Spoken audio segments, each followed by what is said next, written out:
आशिमन नवरात्रि 22 सितंबर सोमवार 2025 को प्रारंभ हो रहे हैं। घट स्थापना मुहूर्त प्रातःकाल 6:09 से 8:06 तक, अवधि 1 घंटा 56 मिनट तक। घट स्थापना अभिजीत मुहूर्त प्रातःकाल 11:49 से 12:38 तक, अवधि 49 मिनट।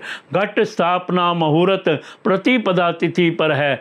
घट स्थापना मुहूर्त दृश्य भाव कन्या लगन के दौरान है। प्रतिपदा तिथि प्रारंभ 22 सितंबर 2025 को प्रातःकाल 1:23 से प्रतिपदा तिथि समाप्त 23 सितंबर 2025 को प्रातःकाल 2:55 तक। कन्या लगन प्रारंभ 22 सितंबर 2025 को प्रातःकाल 6:09 से, कन्या लगन समाप्त 22 सितंबर 2025 को प्रातःकाल 8:06 तक। घट स्थापना अथवा कलश स्थापना का विशेष महत्व है। सामान्य रूप से इसे नवरात्रि का पहला दिन माना जाता है। घट स्थापना के दिन से नवरात्रि का प्रारंभ माना जाता है।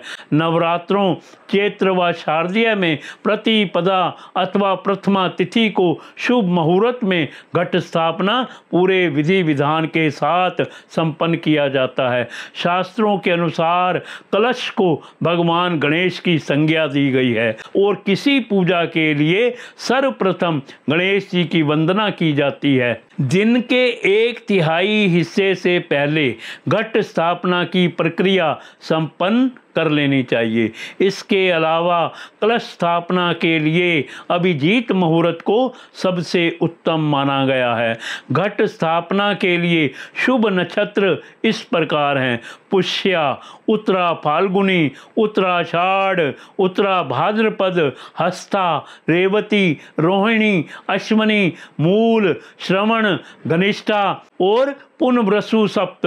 धान्य घट स्थापना के लिए आवश्यक सामग्री इस प्रकार इकट्ठी करें: 7 तरह के अनाज, मिट्टी का एक बर्तन जिसका मुंह चौड़ा हो, पवित्र स्थान से लाई गई मिट्टी, कलश, गंगा जल उपलब्ध ना हो तो सादा जल, आम या अशोक के पत्ते, सुपारी, जटा वाला नारियल, अक्षत, साबुत चावल, लाल वस्त्र, पुष्प, फूल।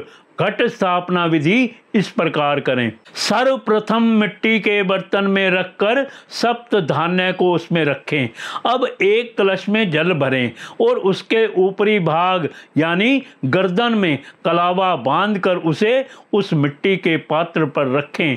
अब कलश के ऊपर अशोक अथवा आम के पत्ते रखें। अब नारियल में कलावा लपेट लें। इसके उपरांत नारियल को लाल कपड़े में लपेटकर कलश के ऊपर और पल्लव के बीच में रखें। घट स्थापना पूर्ण होने के बाद देवी का आह्वान किया जाता है। इस बार शारदीय नवरात्रे पर मां दुर्गा हाथी पर सवार होकर आगमन और प्रस्थान करेंगी। हाथी पर मां का आना शुभ माना जाता है, जो अच्छी बारिश, फसल और आर्थिक समृद्धि का संकेत है। हाथी को सुख, समृद्धि और शांति का प्रतीक माना जाता है।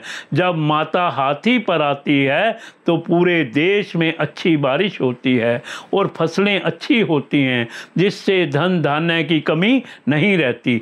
माता का हाथी पर प्रस्थान भी शुभ होता है, जो आर्थिक तरक्की और खुशहाली लाता है।